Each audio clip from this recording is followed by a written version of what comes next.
Welcome students, let's start our third chapter Ranga's marriage, written by Masti Venkatesh Iyengar. Ranga, the accountant's son, is one of the rare breed among the village folk who has been to the city to pursue his studies. When he returns to his village from the city of Bangalore, the crowds mill around his house to see whether he has changed or not.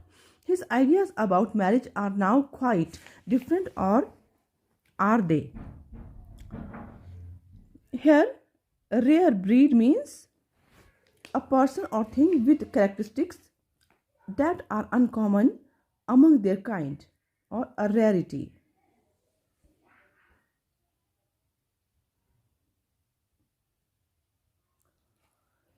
The lesson revolves around Ranga, the village accountant's son who had just come back from Bangalore.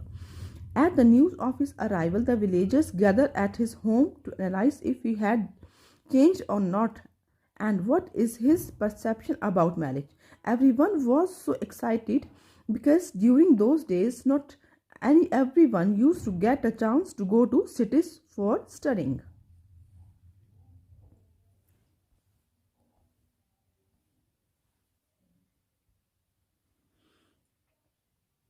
When you see this title, some of you may ask, Ranga's marriage?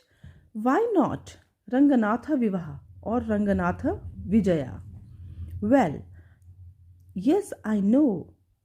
I could have used some other mouth filling one like Jagannatha Vijay or Girija Kalyana. But then, this is not about Jagannatha's victory or Girija's wedding.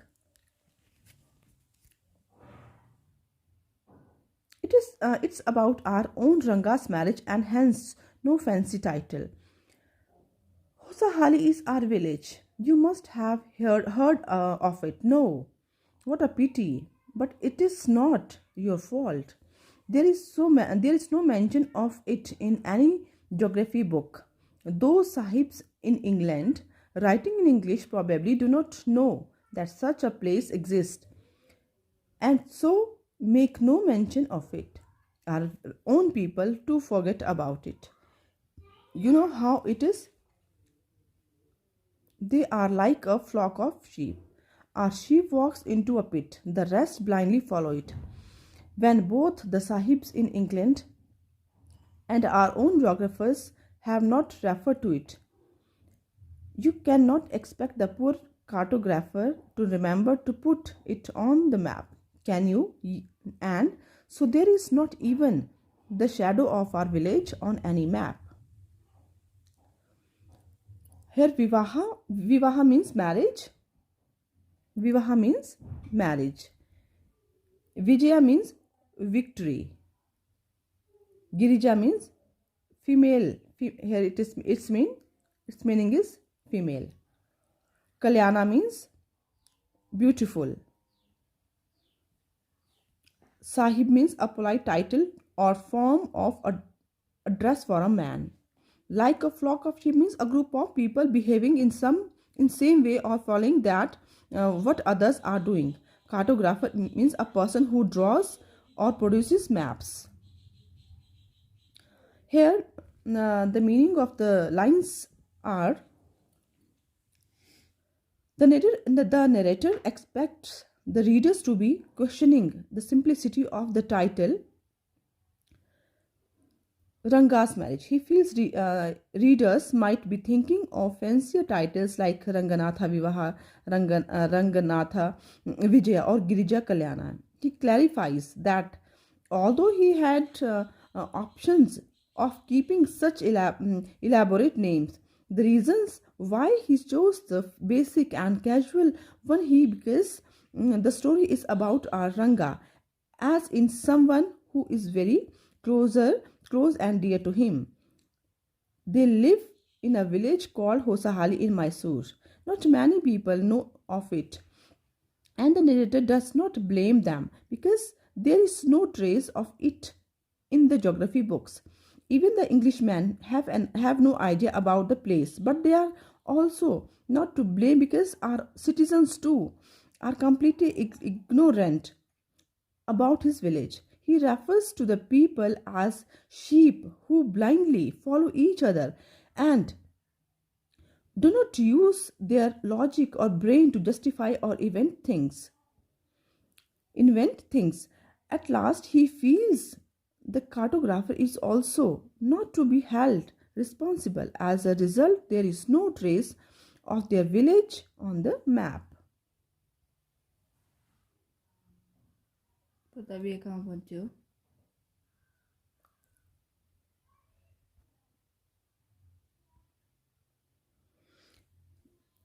Sorry, I started somewhere, then went off in another direction.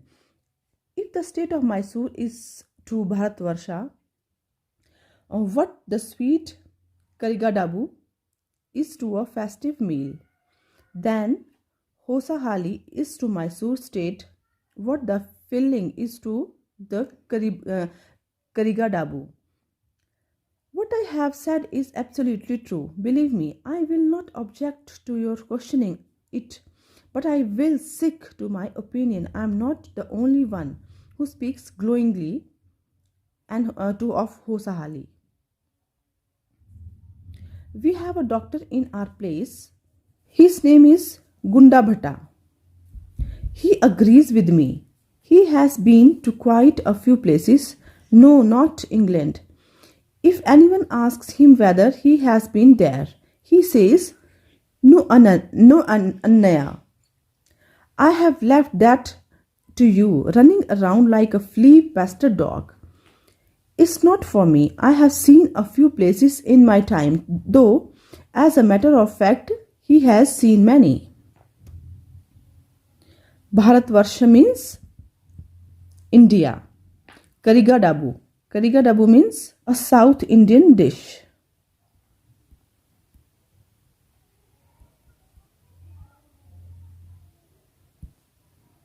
South Indian sweet dish. A South Indian sweet dish. Annaya means Annaya, a respectful term for an elder. Annaya. And flea-pestered dog. A flea-pestered dog does not stick to one place but keeps roaming everywhere. Here it means the narrator feels apologetic for getting carried away and deviating from the topic. He then again throws light upon the significance of the village Hosahali. He says it is just as important as Mysore is to India. Karigadabu to a festive meal and filling is to Karigadabu. Thus, he can't highlight its importance anymore. Not only him, but the doctor named Gunda Bhatta feels the same. The doctor has been to many places except England, but he still loves Hosahali. However, an outsider might contest this, but the narrator claims to stick to his opinion of the place.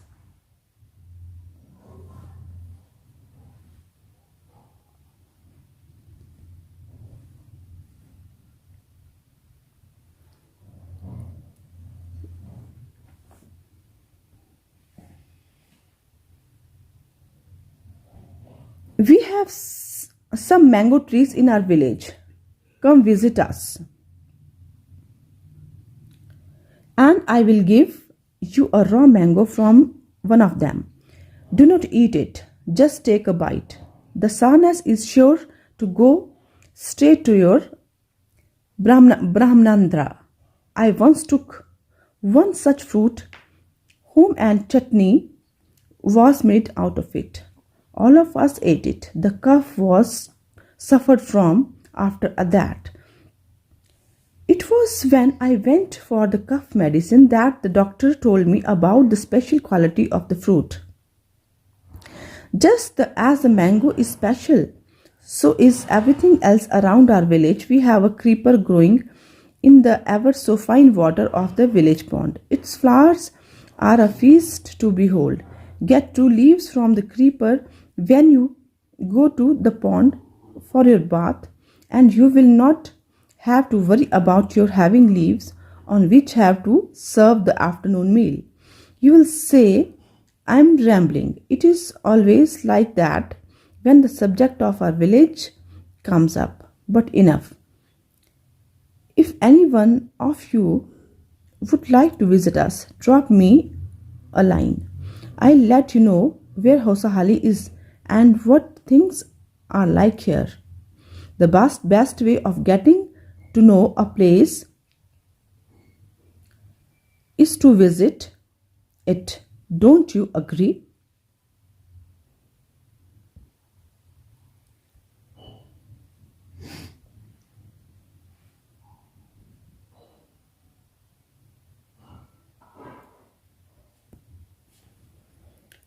Then he tells the readers about their special mango trees in the village, whose mangoes are famous for their special quality. He once took the fruit at home to make chutney, and everyone suffered from the bad cough after eating it.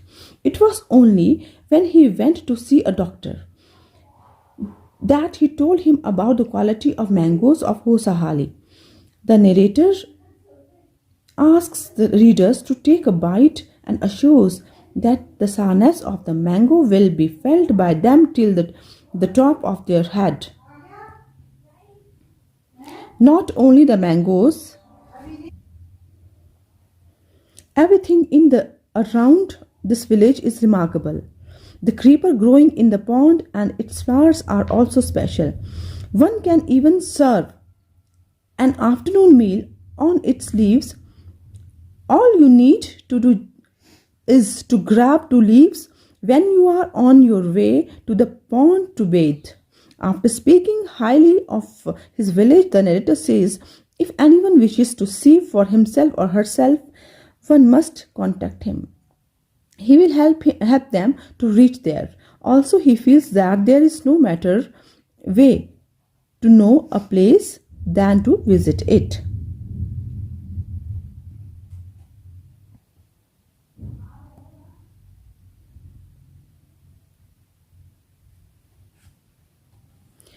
What I am going to tell you is something that happened 10 years ago.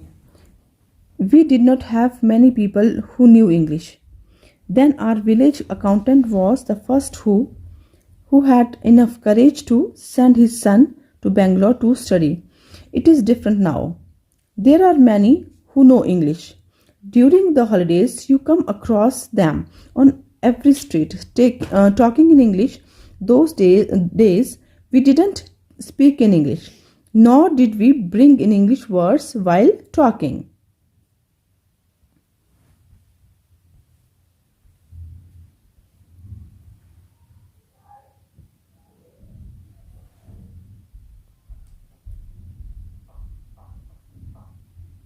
In Kannada, what has happened is disgraceful, believe me. The other way, I was in Ramarao's house when they bought a bundle of firewood. Ramarao's son came out to pay for it. He asked the woman, how much should I give you? Four paise, she said. The boy told her he did not have any change and asked her to come to the next morning. The poor woman didn't understand the English word change and went away muttering to herself. I too didn't know. Later, when I went to Ranga's house and asked him, I understood what it meant. Here the narrator says that he brings about a comparison as to how things were different 10 years ago, when not many people knew or spoke English. Neither did people send their children to big cities like Bangalore to study. Back then, only the village accountant had the courage to send his son to Bangalore. According to the author, those times were simpler. He justifies his claims by telling an incident where he was at Ramarao's house and they had just bought a bundle of firewood from an old lady. Rama told her to come next morning as he didn't have any change At the moment, the poor old lady didn't know what change meant, and she went away whispering to herself. Neither did the narrator know its meaning. It was only when he went to Ranga's house that he told him.